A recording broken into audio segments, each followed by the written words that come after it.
Hello বন্ধুরা, কেমন আছেন আপনারা? আমিও ভালো আছি। আজকে মেয়েরা বললো যে মা একটু বিরিয়ানি করো, তাই হালকা মাংস নিলাম। মা মেয়ে তিনজন অল্প কেটে ভালো করে ধুয়ে বেছে নেব। এটা সাথে কয়টা আলু দেব, আর এই দিক দিয়ে পলার শাক ভিজে রেখেছি।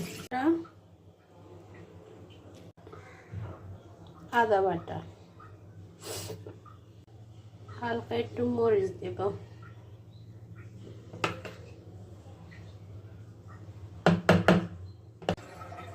দই। আমার ছোট দেওয়ারে নোয়াখালী থেকে নিয়ে আসলো সেই দুধই, অনেক সুন্দর। লবণ লবণ আপনার পরিমাণ মতো নেবেন। জিরা জিরা ধনে গুঁড়া। এদিক দিয়ে তেল বসিয়ে দিলাম, সরষের তেল। সরষের তেল স্বাস্থ্যের জন্য খুবই উপকারী। আমি অনেক বছর যাবৎ খাচ্ছি, কিন্তু আমার থেকে খুব ভালো লাগে। কার থেকে ভালো লাগে তা আমি জানি না, কিন্তু সরষের তেল বিশেষ করে অনেক উপকার। এদিক দিয়ে বিরিয়ানির মশলা, যে বিরিয়ানি মশলা দিয়ে ভালো করে ম্যারিনেট করে নেব, ভালো করে মেখে নেব।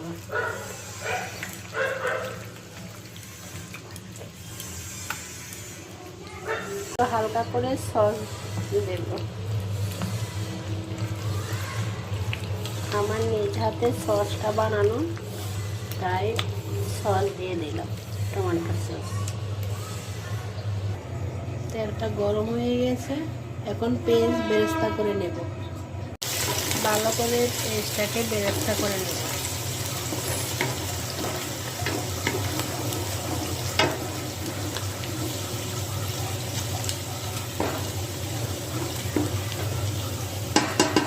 পেঁয়াজটা বেরেস্তা করে নিলাম, এখন মাংসের সাথে ভালো করে ম্যারিনেট করে নেব। আর এদিক দিয়ে আলু ভাজা বসাচ্ছি, আলু দুইটা দেবো, মেয়েরা অনেক পছন্দ করে।